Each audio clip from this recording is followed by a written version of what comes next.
Bismillahirrahmanirrahim. Assalamu alaikum students. Today we are going to study about respiration. Especially we are talking about cellular respiration. Cellular respiration is the process by which cells in plants and animals and bacteria and fungi, all living things break down sugar and turn it into energy. Sugar में क्या होता है? Example आप जानते हैं C6H12O6 carbon hydrogen bonds होते हैं. वो कार्बन हाइड्रोजन बॉन्ड्स जब टूटते हैं actually they store energy, chemical energy. Sugar molecule या कॉम्प्लेक्स मॉलिक्यूल्स में क्या होती है? स्टोर्ड एनर्जी होती है in the form of chemical energy. उसको ब्रेक डाउन करके यूटिलाइजेबल फॉर्म ऑफ एनर्जी में लाना है. सेल की यूटिलाइजेबल फॉर्म ऑफ एनर्जी क्या है? ATP. So cellular respiration is the production of ATP by the breakdown of large molecules like sugar. Photosynthesis में हमने डिस्कस किया कि छोटे मॉलिक्यूल कार्बन डाइऑक्साइड और वाटर मिलके बड़ा मॉलिक्यूल बना रहे हैं C6H12O6. ठीक है जी. वो क्या कौन सा रिएक्शन हो गया? एनाबॉलिक या कैटाबॉलिक? ये कैसा रिएक्शन है सेलुलर रेस्पिरेशन? एनाबॉलिक या कैटाबॉलिक? अच्छा, रेस्पिरेशन की बेसिकली दो types on the basis of availability of oxygen. अगर ऑक्सीजन अवेलेबल होगा तो एरोबिक रेस्पिरेशन होगी. अगर ऑक्सीजन अवेलेबल नहीं है वो एनारोबिक रेस्पिरेशन होगी. अच्छा, एरोबिक रेस्पिरेशन और एनारोबिक रेस्पिरेशन दोनों का जो बेसिक रिक्वायरमेंट है वो क्या है? ग्लूकोज. ग्लूकोज मॉलिक्यूल के ही हम ब्रेक डाउन की बात कर रहे हैं सेलुलर रेस्पिरेशन में. अब पहला स्टेप दोनों में एक जैसा है. पहला स्टेप क्या है? ग्लाइकोलिसिस. वैसे ये एक स्टेप नहीं है, टोटल 10 स्टेप है, लेकिन ग्लाइकोलिसिस में क्या होता है कि ग्लूकोज जो कि 6 कार्बन मॉलिक्यूल है, it breaks down into pyruvate. Pyruvate is a 3 carbon molecule.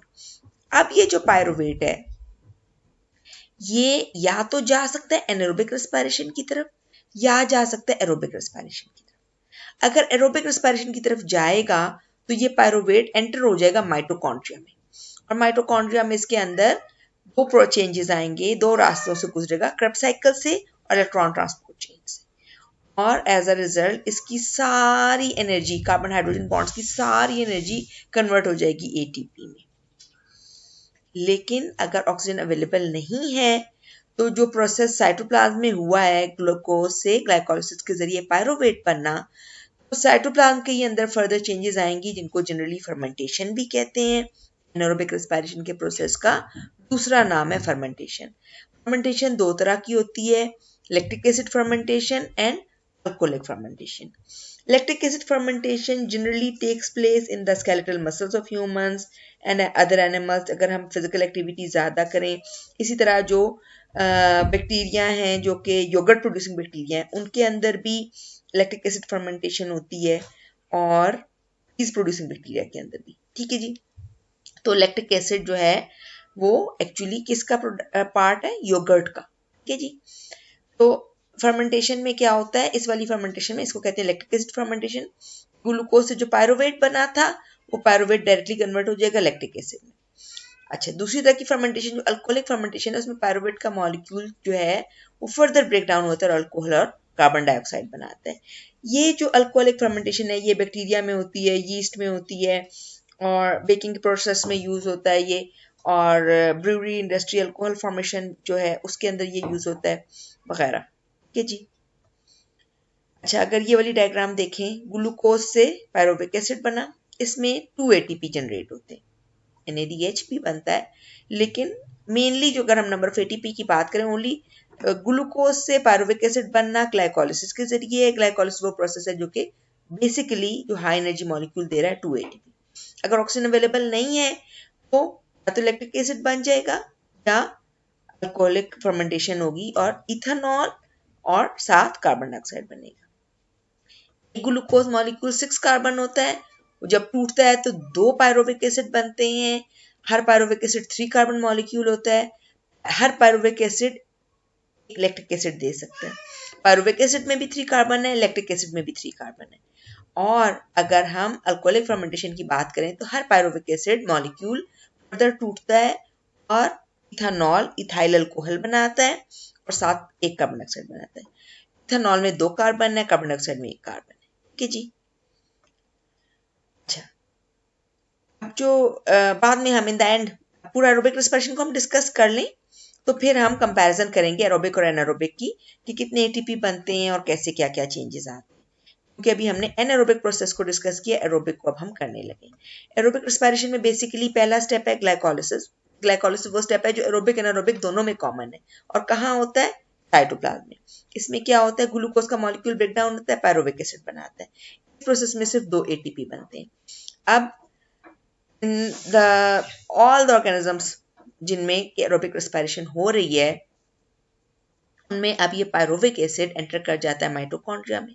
Mitochondria का जो मैट्रिक्स है, माइटोकॉन्ड्रियल मैट्रिक्स, उसके अंदर वो सारे एंजाइम्स मौजूद हैं जो कि क्रेब्स साइकिल करते हैं। और Krebs cycle is the second step of aerobic respiration. First step है ग्लाइकोलिसिस, सेकंड स्टेप है क्रेब्स साइकिल। क्रेब्स साइकिल में क्या होता है कि पायरुविक एसिड का मॉलिक्यूल टूटता है और वो सारे का सारा मॉलिक्यूल टूट के कार्बन डाइऑक्साइड बना देता है। अभी जो हमने पीछे डिस्कस किया, हमने ये कहा कि पायरुविक एसिड, लैक्टिक एसिड में 3 कार्बन यहाँ है, 3 कार्बन यहाँ है, एक मॉलिक्यूल के अंदर थोड़ा सा चेंज आया, लैक्टिक एसिड बन गया। इस केस में क्या हो रहा है कि टूटा तो कार्बन डाइऑक्साइड एक तो बना, अलग हुआ, लेकिन एनर्जी नहीं प्रोड्यूस हुई। ठीक है जी, ये प्रोसेसेस फर्मेंटेशन के जो हैं ये कम एनर्जी प्रोड्यूस कर रहे हैं, क्योंकि ये वाले जो प्रोसेस हैं जो माइटोकॉन्ड्रिया में हो रहे हैं, क्रेब्स साइकिल से केमिकल एनर्जी फिर गई इधर इलेक्ट्रॉन ट्रांसपोर्ट चेन में। इलेक्ट्रॉन ट्रांसपोर्ट चेन के प्रोसेस को ऑक्सीजन चाहिए। ऑक्सीजन जब इसको मिलेगा वो इस ऑक्सीजन को इस्तेमाल करेगा और इलेक्ट्रॉन्स चेन में से गुजरेंगे from high energy to low energy and they are going to yield lots of ATP, बहुत ज्यादा, 36 एटीपी इसमें प्रोड्यूस हो रहे हैं और साथ ही वाटर भी इसके एंड प्रोडक्ट के तौर पे बन रहा है। So 36 ATP are produced from one glucose molecule inside mitochondria and 2 ATP are produced in the process of glycolysis. अब ये जितनी भी ATP प्रोडक्शन है ये एरोबिक रेस्पिरेशन में बहुत ज्यादा है as compare to anaerobic respiration. ये देखिए यहाँ पे सिर्फ 2 ATP बने, सिर्फ ग्लाइकोलिसिस का प्रोसेस हुआ ना, आगे Krebs cycle electron transport chain नहीं हुई तो ये जो ATP प्रोडक्शन है ये इसमें नहीं हो पाती। ठीक है जी। अच्छा, ये एक और डायग्राम इसी को शो कर रही है। ये जो पिंक से रीजन शो किया गया है ये साइटोप्लाज्म है, ये वाला जो पोर्शन है ये एक्चुअली माइटोकॉन्ड्रिया है। साइटोप्लाज्म में ग्लूकोज कन्वर्ट होता है पायरुविक एसिड में by the process of glycolysis. ये भी एनारोबिक प्रोसेस है। इसको एरोबिक का मतलब है एरोबिक एक्सरसाइज भी होती है जहाँ ऑक्सीजन चाहिए। ग्लाइकोलिसिस के प्रोसेस को ऑक्सीजन नहीं चाहिए, ये एनारोबिक रेस्पिरेशन है। ठीक है, लेकिन अब अगर आगे भी ऑक्सीजन अवेलेबल नहीं है तो फिर एनारोबिक रेस्पिरेशन में क्या होगा, या लैक्टिक एसिड बन जाएगा या इथेनॉल बन जाएगा और एनर्जी नहीं बनेगी। फर्मेंटेशन के प्रोसेस में कम एनर्जी प्रोड्यूस हुई। अगर ऑक्सीजन मौजूद है पायरुविक एसिड एंटर हो जाएगा माइटोकॉन्ड्रिया में, क्रेब्स साइकिल से गुजरेगा और इलेक्ट्रॉन ट्रांसपोर्ट चेन से गुजरेगा and it is going to make 36 ATP inside the mitochondria. ये एक और डायग्राम है जो यही कंसेप्ट शो कर रही है। Glycolysis is taking place in the cytoplasm और ग्लूकोज से बन रहा है पायरुवेट। बहुत सारे स्टेप्स में एटीपी प्रोड्यूस हो रहा है इस प्रोसेस में, 2 ATP। पायरुवेट एंटर हो रहा है इन द माइटोकॉन्ड्रिया, माइटोकॉन्ड्रिया में अंदर जाके क्रेब्स साइकिल के प्रोसेस से गुजरता है और क्रेब्स साइकिल के जो इलेक्ट्रॉन्स हैं वो NADH और FADH2 इलेक्ट्रॉन्स कुछ यहाँ से भी आ रहे हैं ग्लाइकोलिसिस से NADH के फॉर्म में, ये सारे पहुंचते हैं NADH और FADH2 के इलेक्ट्रॉन्स और हाइड्रोजन इलेक्ट्रॉन ट्रांसपोर्ट चेन में। और ये प्रोसेस किधर हो रहा है, this process of electron transport chain is taking place in the cristae. Mitochondria का प्रोसेस स्ट्रक्चर याद है ना, आउटर मेम्ब्रेन स्मूथ है, इनर मेम्ब्रेन फोल्डेड है। वो जो फोल्ड्स हैं माइटोकॉन्ड्रियल इनर मेम्ब्रेन के वो कहलाते हैं क्रिस्टी। इन क्रिस्टी में इलेक्ट्रॉन ट्रांसपोर्ट चेन के सारे कंपोनेंट्स होते हैं और साथ ही एटीपी की सिंथेसिस होती है। एक स्पेसिफिक एंजाइम होता है जो यहाँ पे एटीपी बनाता है और ATP synthase। अच्छा, now we are going to compare aerobic respiration and anaerobic respiration। कुछ चीजें जो शेयर्ड हैं दोनों में हो रही हैं। एरोबिक में भी एरोबिक का खाना है, this blue circle is for aerobic respiration, this red circle is for anaerobic respiration. Aerobic respiration में दोनों में, एरोबिक में और एनारोबिक में क्या हो रहा है, पहले हम सिमिलैरिटी की बात कर लेना फिर डिफरेंस की बात करते हैं। कंपैरिजन जब भी बात हो तो उसका मतलब है सिमिलैरिटी भी बतानी है और डिफरेंस भी बताना है। सो दोनों में ग्लाइकोलिसिस हो रहा है, दोनों रेस्पिरेशन की टाइप है, दोनों एनर्जी क्रिएट कर रहे हैं in the form of ATP. लेकिन डिफरेंस क्या है, एरोबिक रेस्पिरेशन को ऑक्सीजन चाहिए, एनारोबिक रेस्पिरेशन को ऑक्सीजन नहीं चाहिए। एनारोबिक रेस्पिरेशन साइटोप्लाज्म में ही कंप्लीट हो जाता है, एरोबिक रेस्पिरेशन का पहला हिस्सा यानी ग्लाइकोलिसिस साइटोप्लाज्म में होता है और बाकी दो हिस्से साइकिल और इलेक्ट्रॉन ट्रांसपोर्ट चेन माइटोकॉन्ड्रिया में होती है। इस प्रोसेस में एनारोबिक रेस्पिरेशन में सिर्फ 2 एटीपी बनते हैं ग्लूकोज के मॉलिक्यूल्स, इसमें 38 एटीपी मॉलिक्यूल्स बन जाते हैं। एक्चुअली दो इस्तेमाल भी हो जाते हैं तो इसलिए 36 का टर्म याद रखें, ज्यादा बेहतर है। 36 एटीपी प्रोड्यूस, ये जो है प्लांट्स और एनिमल सेल्स सब में होता है और ये कुछ बैक्टीरिया में होता है, यीस्ट में होता है और हमारी बॉडी के भी कुछ सेल्स में हो सकता है। इसको फर्मेंटेशन भी कहते हैं। इसमें इलेक्ट्रिक एसिड और अल्कोहल प्रोड्यूस होता है, इसमें कार्बन डाइऑक्साइड और वाटर प्रोड्यूस होता है। ठीक है जी, ये this is a differentiating table of photosynthesis and respiration. हम पूरे चैप्टर का समझे एक ओवरव्यू कर रहे हैं। फोटोसिंथेसिस होता है क्लोरोप्लास्ट में, green parts of the plant में ओनली। रेस्पिरेशन हर लिविंग सेल में, माइटोकॉन्ड्रिया में, इसमें मेन इन्वॉल्व अगर माइटोकॉन्ड्रिया नहीं भी है तो कम से कम, जैसे जिन बैक्टीरिया में माइटोकॉन्ड्रिया नहीं है तो फिर भी रेस्पिरेशन हो रही है। Every living cell. अच्छा जी, फोटोसिंथेसिस कब होती है? Only in the green parts of the plant in the presence of sunlight. Light ज्यादा हो, ठीक है, हमने आर्टिफिशियल लाइट रखनी है तो वो ब्राइट लाइट रखनी है, बहुत डिम लाइट में फोटोसिंथेसिस नहीं हो सकती। Respiration is the process which is taking place all the time in all the living cells. हर लिविंग सेल, चाहे बैक्टीरिया का है, चाहे फंजाई का है, चाहे प्रोटिस्टा का है, चाहे प्लांट का है, चाहे एनिमल का है, हर लिविंग सेल हर वक्त रेस्पिरेशन कर रहा है। कम कर रहा है, ज्यादा कर रहा है, ये एक अलग बात है। फास्ट रेट ऑफ रेस्पिरेशन है, लो रेट ऑफ रेस्पिरेशन है, that is another thing, but all the cells are performing respiration all the time. अच्छा, इनपुट क्या? फोटोसिंथेसिस को क्या चाहिए? कार्बन डाइऑक्साइड और वाटर चाहिए। और बनाना इसने क्या है? इसने आउटपुट देना है ग्लूकोज एंड ऑक्सीजन। छोटे मॉलिक्यूल मिलके बड़ा मॉलिक्यूल बना रहे हैं। Input is small molecule, output is large molecule. से ये रिएक्शन क्या हो गया?